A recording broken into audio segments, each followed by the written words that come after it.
Okay, so today we were talking about solving equations, and it's not anything different, but now we have these powers of 3 instead of like rational exponents. So we're going to go over some examples. So I have 6x to the power of 3 equals negative 6. So remember, you're going to isolate the base. So I need to divide both sides by 6, and so I get x to the power of 3 equals negative 1. Then I have to take the inverse, which is the power of 3, or the cube root of 3 to both sides, because that's the inverse. Remember, the radical, the nth root, and its power, whatever the power may be. So if this was a square root, the power, the inverse would be 2 to undo it, right? The inverse. If the nth root, if this was a 3, the power would be a 3, and so forth. So if I have a power of 3 to undo it, I would have the inverse of a cube root. So we're going to take the cube root. And so we get x equals the cube root of negative 1. And the cube root of negative 1 is negative 1. All right, so let's look at another one.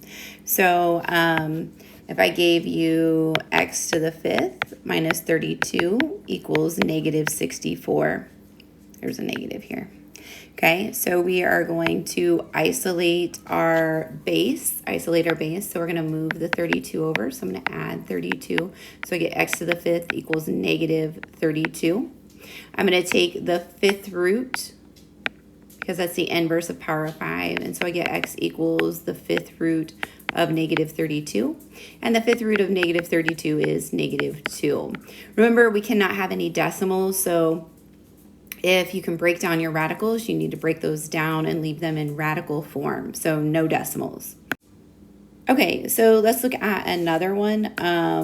We're going to look at negative 1/10 x to the power of 3 plus 100 equals 0. So remember, I'm going to isolate my base, so we're going to move over the 100.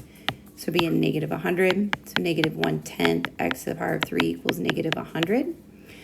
Again, still isolating that base. So I'm going to multiply by negative 10, because that's the inverse of dividing by negative 10, right? And so we get x to the power of 3 equals 1,000.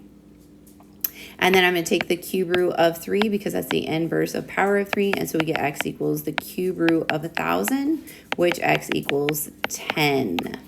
All right, now what we're going to do is we're going to look at one where your radical is even. So if you have an even root, then you need that plus minus in front of that square root. Remember when we had square roots. So I'm going to look at one. I have 2, and I have x plus 5 to the power of 4 equals 128.